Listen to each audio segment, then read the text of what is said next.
Pemirsa, akhirnya hak asuh Tiara, anak dari si Ranikor ini, jatuh kepada tangan Arsy dan juga Raja. Bahkan di akhir nafas terakhirnya Ranikor pada saat itu, Ranikor justru lebih mempercayakan Arsy untuk merawat anaknya ketimbang si Renata. Bahkan Ranikor sempat berstatement di saat detik-detik nafas terakhirnya, "Mohon maaf kakakku Renata, bukan bermaksud aku tidak mempercayai kakak untuk mengurus anakku, tetapi kakak Renata sama jahatnya seperti aku." Udah. Satu kata buat Renata para pemirsa, leboksia Renata.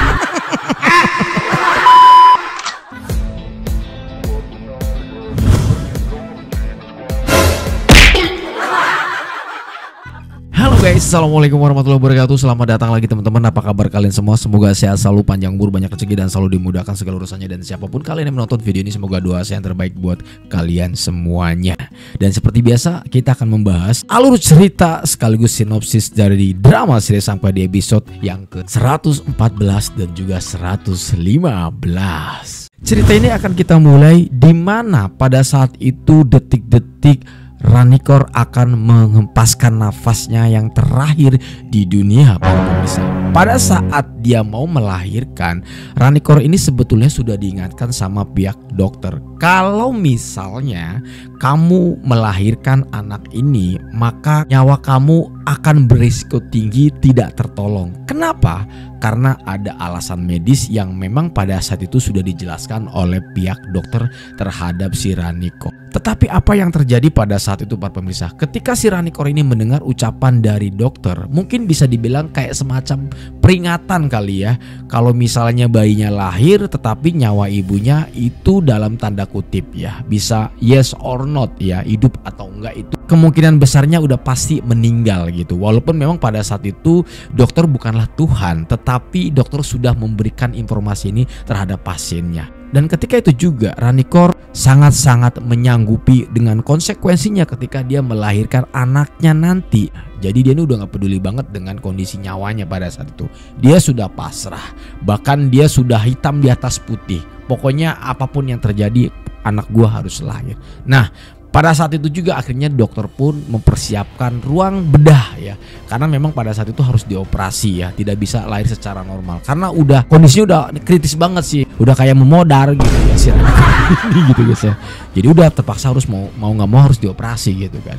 Dan setelah dioperasi para pemirsa, akhirnya sang bayi pun keluar dari Ranikor para pemirsa. Pada saat itu pihak dokter meminta agar anak ini segera diajankan. Kemudian dokter pun menginstruksikan dari salah satu perawat yang pada saat itu ikut ngoperasi si Ranikor ini untuk keluar memanggil siapapun keluarganya, diminta untuk memberikan suara azan kepada bayi yang baru lahir ini. Dan pada saat itu juga Pak Irwandi bingung gitu loh. Aduh, bingung ya kan, bapaknya siapa gitu kan. Sedangkan bapaknya kan sudah di alam sana gitu ya. Dan akhirnya pada saat itu rajalah yang berani mengambil keputusan untuk memberikan suara azan ke telinga buat bayi yang baru lahir dari rahim Ranikor.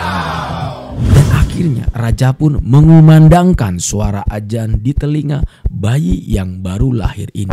Awalnya bayi ini menangis, menjerit begitu lantang sekali. Tapi ketika raja mengumandangkan suara azan di telinganya, tiba-tiba pada saat itu sang bayi yang sedang menangis begitu kencang, suaranya tiba-tiba senyap dan hilang. Bayi pun langsung tertidur pulas.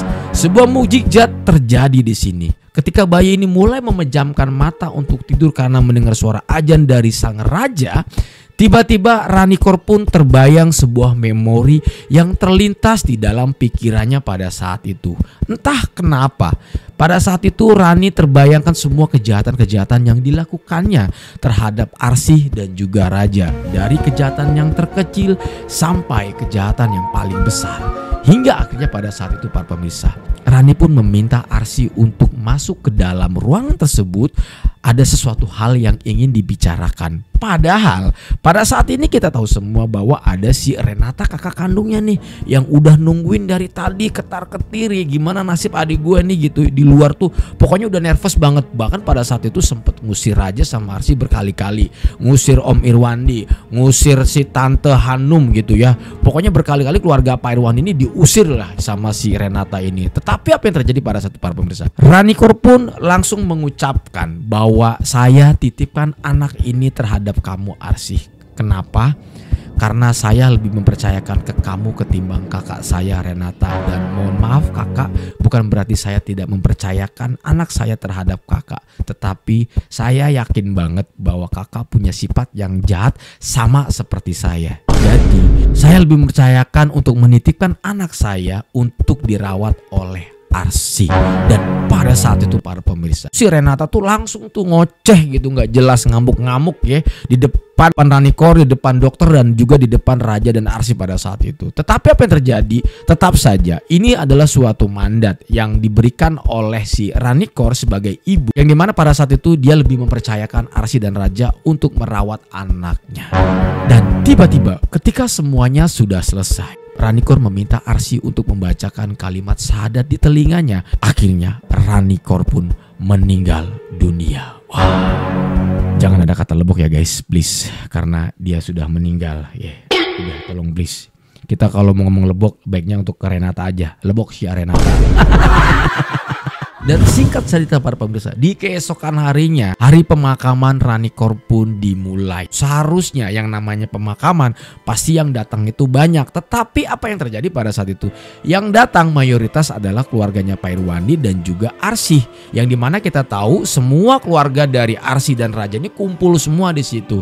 Tapi beda dengan keluarganya Renata dan juga si almarhum Ranikor ini teman-teman. Kenapa? Karena yang datang cuma dia sendiri. Maklum mereka adalah sebatang kara. Karena mereka tidak mempunyai keluarga, ayah atau ibu mereka sudah tidak ada. Dan saat ini hanya tinggal Renata lah keluarga dari almarhum Ranikor ini yang masih hidup. Dan setelah proses pemakaman ini selesai, ada sebuah statement yang sangat-sangat terbodoh sekali yang dilakukan oleh Renata. Kenapa? Ketika Dimas sang psikopat tuh meninggal, itu kan meninggalnya udah bener-bener gak wajar banget. Lalu pada saat ini disusul oleh Ranikor, dia pun meninggal dengan kondisi yang tidak wajar. Nah, menurut gua seharusnya Renata ini berkacalah terhadap dua orang tersebut termasuk adiknya, bahwa kedua orang tersebut sudah menyakiti Raja dan juga Arsy. Mereka berakhir fatal, meninggalnya itu gak wajar banget gitu ya. Tetapi aneh dan bodoh banget gitu si Renata ini. Justru di momen itu, di momen yang masih sedih-sedihnya, Renata malah ingin membuat perhitungan terhadap keluarga mereka. Bahkan tidak tanggung-tanggung, dia ingin membalaskan dendam terhadap orang-orang yang membuat adiknya pada saat itu meninggal dunia. Bodoh kan dia, udah jelas tuh ninggalnya kan kebakaran. Renata, gua kasih tau sama lo kalau mau balas dendam itu bukan sama keluarga Pak Irwandi, Renata. Lo kalau mau balas dendam tuh si jongos-jongos tuh para napi yang ada di penjara. Itu gara-gara orang rombongan-rombongan yang ono ya adil lo tuh jadinya kebakaran. Jatuh kebakaran, tubannya pecah, udah tuh mukanya jadi bopeng kan. Meninggal tuh. Harusnya ono yang lo mesti bantai, bukan keluarganya Raja sama Arsy. Tumbila dasar lo. Gue piting juga nih Renata lama-lama. Lalu di keesokan harinya para pemirsa, ketika Pak Irwandi ingin mengambil anak dari Ranikor atau almarhum dari Ranikor ini di rumah sakit para pemirsa, dia sengaja mengutus Dr. Iqbal untuk melakukan sebuah tes DNA. Dan di momen inilah para pemirsa, setelah menunggu sekian jam dan lumayan lama banget tuh ya, Dr. Iqbal pun keluar untuk mengumumkan menurut hasil tes DNA bahwa anak yang sudah dilahirkan oleh Ranikor ini secara biologis itu adalah anak dari Rama, yang secara otomatis ini adalah darah daging dari keluarganya Pak Irwandi. Nah dari sini nih udah menang gitu ya, Pak Irwandi ini udah pasti banget kalau mau dibawa kemanapun juga, misal kayak ke pengadilan dari keluarganya si Ranikor ini nggak terima gitu, Pak Irwandi itu udah pasti menang. Kenapa? Karena ada tes DNA dan ini menjadi kunci yang sangat kuat bahwa bayi tersebut adalah bagian dari keluarganya Pak Irwandi. Tetapi apa yang terjadi pada saat itu? Ketika Pak Irwandi, Raja dan Arsy ingin mengambil Tiara, anak dari Ranikor ini, justru momen tak terduga terjadi di sini. Kenapa? Si Renata keluar datang untuk menghalangi mereka. Karena dia tidak rela ketika anak dari Ranikor ini akan dibawa oleh keluarga Pak Irwandi. Karena bagaimanapun juga dia merasa bahwa anak ini adalah anak dari adiknya. Secara struktur ya, keturunan keluarga udah jelas memang si Renata ini punya hak yang sangat kuat untuk bertanggung jawab mengurusi anak tersebut. Tetapi kembali lagi para pemirsa, si Arsy kembali mengingatkan kepada Renata, "Hai Renata, saya ingatkan ke kamu, ini sudah menjadi amanat. Mungkin kamu belum lupa, baru saja kemarin adik kamu sudah menitipkan anak kamu terhadap saya dan keluarga kami. Dan ini adalah amanat. Masa kamu lupa? Kamu jangan menyepelekan amanat dari almarhum Ranikor." Tapi si Renata pada saat itu tetap aja nggak terima ketika diomongin sama si Arsy. Kenapa? Karena dia tetap bersikukuh untuk mendapatkan hak asuh dari anak tersebut. Kalau memang itu yang kalian mau, maka sampai ketemu di pengadilan. Jadi si Renata ini nantang keluarganya Pak Irwandi, ada Arsy, ada Raja dan juga Pak Irwandi. Dia ini nantang banget gitu loh. Ya udah kalau begitu kita ketemu di pengadilan. Kan ngengkeng banget nih ya. Masih aja nih diurus sama lu, ntarnya jadi jahat kayak lu. Kita kagak terima nih sebagai netizen Indonesia. Mendingan sama Arsy sama Raja, udah jelas-jelas banget tuh. Ngajinya suaranya enak, ibadahnya bagus. Kalau diurus sama lu gimana coba urusannya? Diajak nongkrong di kafe mulu sama lu. Renata gua piting juga lu lama-lama. Dan singkat cerita para pemirsa, setelah melalui sidang pengadilan, terputuskan bahwa keluarga Pak Irwandi secara resmi mendapatkan hak asuh 100% untuk anak dari almarhum Ranikor. Lebok sia Renata, nek kumaha deui maneh. Lu kalau membalas dendam sono dalam penjara tuh para napi-napi cewek itu, ngapain lu keluarga Pak Irwandi lu? Selampai meja makan lu dasar. Oke guys, mungkin hanya itu alur cerita sekaligus sinopsis dari drama serius Amka di episode 115. Semoga tayangan ini bisa menghibur kalian. Saya undur diri pamit. Assalamualaikum warahmatullahi wabarakatuh dan bye-bye.